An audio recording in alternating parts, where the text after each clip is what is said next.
Welcome to your deep dive. Today, we're going deep into conspiracies and government cover-ups. Buckle up because we're about to unpack some really controversial historical events based on that Joe Rogan Experience episode with researcher Ian Carroll. You know, the one with Ian Carroll, right? Yeah.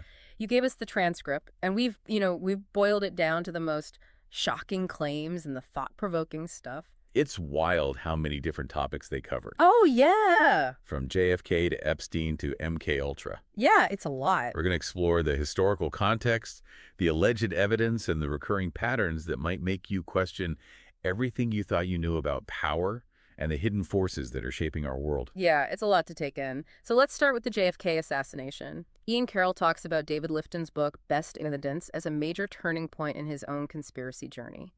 Lifton really went in on the Warren Commission report, the official investigation, and found a ton of inconsistencies and suspicious stuff. Like, what stood out to you? I think one of the things that's so unsettling is how many witnesses connected to the assassination died under mysterious circumstances. Oh, yeah. The sheer number of these deaths, many happening in unusual ways, makes you wonder if someone was trying to silence people who knew too much. Yeah. You know? It's like something out of a movie. Yeah. And Lifton also found that key evidence, like JFK's brain, disappeared while they were moving the president's body. Plus, the doctors in Dallas who first examined JFK said he had a neck wound that looked like an entry wound, but later the examiners in Bethesda called it a tracheotomy hole. What do you make of all that? Well, these inconsistencies, along with that infamous Zapruder film footage, have fueled all those theories about multiple shooters and a high-level cover-up. Right. Remember, the Zapruder film is a home movie that captured the assassination. Oh, right. People have analyzed it frame by frame, and many believe it clearly shows JFK's head snapping back and to the left, suggesting a shot from the front, which completely contradicts the single-bullet theory from the Warren Commission. And to think, Lifton actually calculated the odds of all those witnesses dying in such a short time. Millions to one. It seems statistically impossible that it wasn't deliberate. It makes you wonder how far they might have gone to protect the official story. Absolutely, and that alleged manipulation is something that comes up again and again in the conspiracies that Carroll talks about. Take MK Ultra, for example. Oh, yeah. The CIA's mind control program. They were experimenting with LSD and other psychedelics, often on people who didn't even know they were part of it. Wow. They were looking at how to use these drugs for interrogation, brainwashing, and even assassinations. That's terrifying. And then Carroll connects this to the Manson family. It sounds crazy, but he suggests that the Manson family, known for those horrific Tate LaBianca murders, might have been connected to MK Ultra somehow. Well, Carroll bases this on Tom O'Neill's book, Chaos, which suggests that people connected to the CIA were giving the Manson family LSD and money. Oh, wow. The theory is that Manson was either trained in mind control or that they just took advantage of his ability to manipulate people. Yeah. And if you think about the late 1960s, the anti-war movement was growing and the hippie counterculture was challenging everything. Maybe the powers that be saw Manson and his followers as a way to discredit the hippies and create fear around anyone who was anti-establishment. It's a chilling thought. O'Neill also documents instances where Manson seemed to be protected from the consequences of his crimes, adding fuel to the fire that he had powerful connections. So they might have been letting him run wild, knowing the chaos would serve their agenda. Exactly. And this idea of powerful people manipulating social movements and individuals fits into the concept of the deep state that Carroll talks about. Think of it as a hidden network of intelligence agencies and organized crime pulling the strings behind the scenes. It might sound like a spy thriller, but Carroll claims it goes way back to the early days of the CIA. So where does he say it all began? He points to Operation Underworld during World War II. The U.S. government was worried about sabotage in its ports and decided to partner with the mob to secure them. They basically made a deal with organized crime to protect national security. Wow. It's an early example of how the lines between official power and the criminal underworld can blur. So the government was working with the mob. It's kind of hard to believe that's where it all started. What happened next? Well, as the CIA gained power, it started getting involved in all sorts of covert operations around the world. And the results weren't always pretty. Carroll talks about the CIA's role in overthrowing the Guatemalan government in 1954. It's a good example of how corporations could use the CIA's power for their own gain. I know a little bit about that. United Fruit, the banana company, was worried about losing their land and profits in Guatemala, right? Exactly. They went to the Dulles brothers, Allen, who's the CIA director, and John Foster, the Secretary of State. Together they managed to remove the democratically elected president, Jacobo Arbenz, who had implemented land reforms that threatened United Fruit's interests. So these powerful figures, like the Dulles brothers, saw the CIA as a tool to push corporate agendas and keep America on top. It makes you wonder how often that's happened throughout history. And that mix of corporate interests, intelligence agencies, and organized crime is what Carroll calls the deep state. Okay, I'm starting to see how this deep state idea might not be so far-fetched.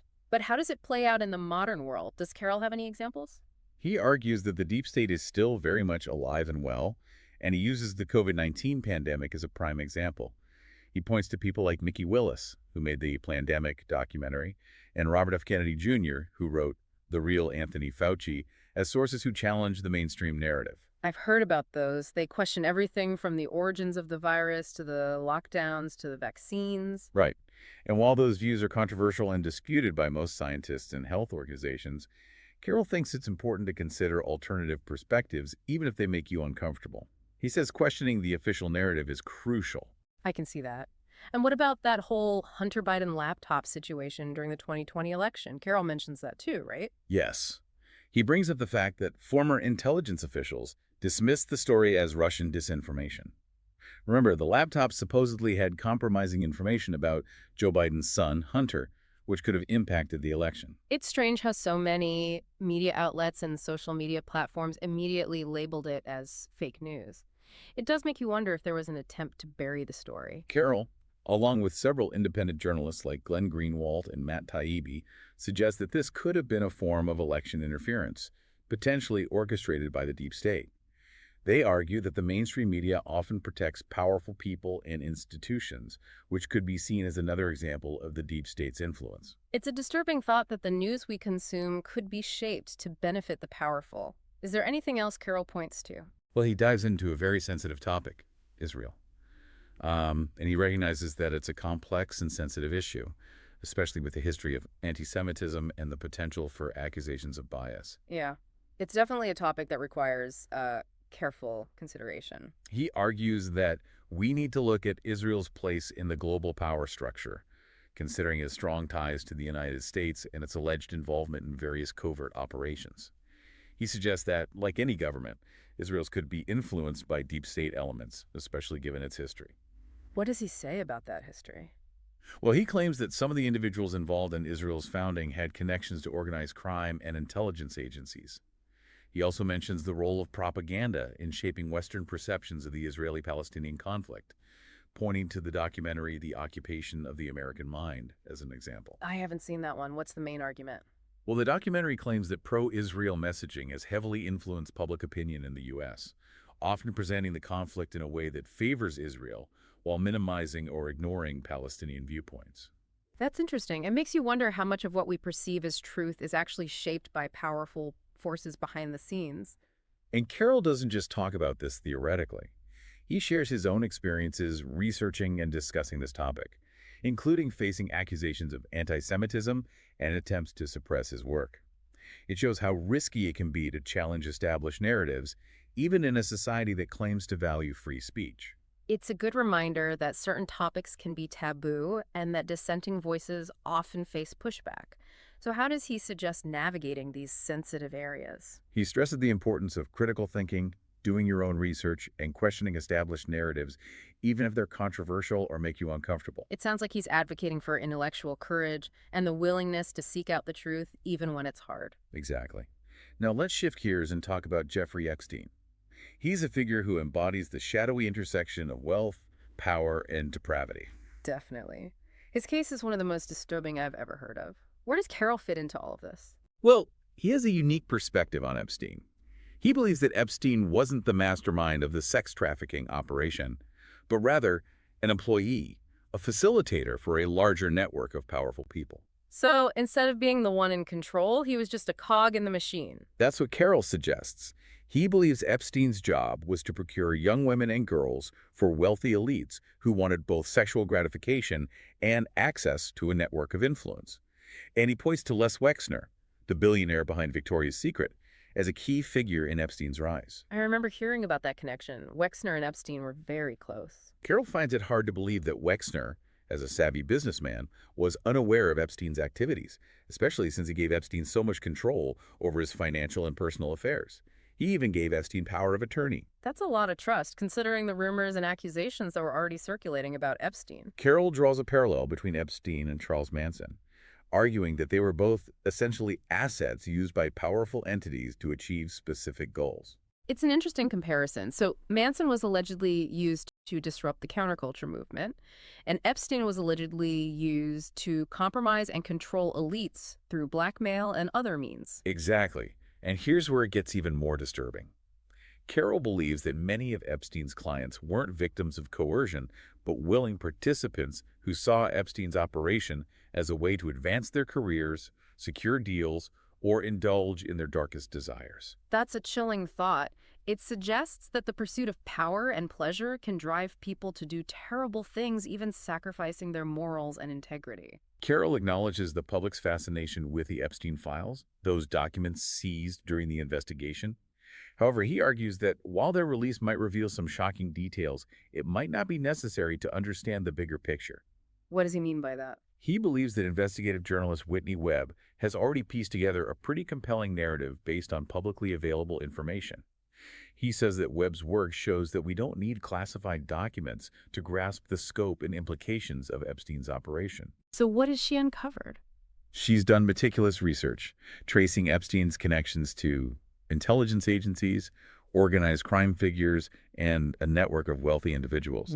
Carroll believes her work exposes how systems of power can be exploited for evil purposes, even right under our noses. It's a sobering reminder that the pursuit of justice and accountability can be long and difficult, especially when powerful people have a vested interest in keeping things hidden. Yeah, it makes you wonder what other secrets are out there hidden by like layers of power and influence. It's pretty overwhelming, to think about all of it. Where do we even begin to unpack all this stuff? Well, Carroll suggests starting with a healthy dose of skepticism. Don't just accept what governments, media outlets, or other powerful institutions tell you. Question everything. Yeah, that's easier said than done, though, right? Right. I mean, we're constantly bombarded with information. It's tough to know what to believe. That's where critical thinking comes in. It's so crucial to seek out diverse perspectives, evaluate your sources, and consider evidence that challenges your preconceived notions. So we need to be more active in how we consume information, dig deeper, and ask more questions. We can't just passively absorb whatever's being fed to us. Exactly. And don't be afraid to challenge the consensus, even if it means going against the grain or facing, criticism. Remember, conformity can be so dangerous, especially when it comes to truth and justice. I like that. It reminds me of that saying, if everyone is thinking alike, then someone isn't thinking. Exactly. Carroll encourages listeners to embrace their inner contrarian, stay curious, and never stop questioning.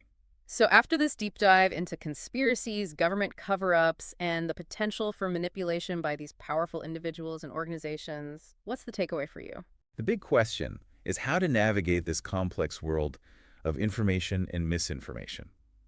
It really boils down to staying skeptical, seeking out diverse perspectives, and carefully evaluating the evidence, especially when it challenges what we think we know. This has definitely given me a lot to think about. What's one final thought you would leave with our listener as they continue their own exploration? Well, if these powerful entities have been operating in the shadows for so long, who knows what other secrets are out there, right?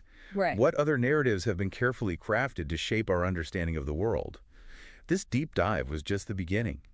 Keep questioning, keep researching, and keep an open mind. Awesome. Well, that's all the time we have for today. We hope you enjoyed this deep dive into the world of conspiracies and cover-ups. It's definitely given us a lot to think about, and we hope it sparks some curiosity in you too. We'll see you next time on your deep dive.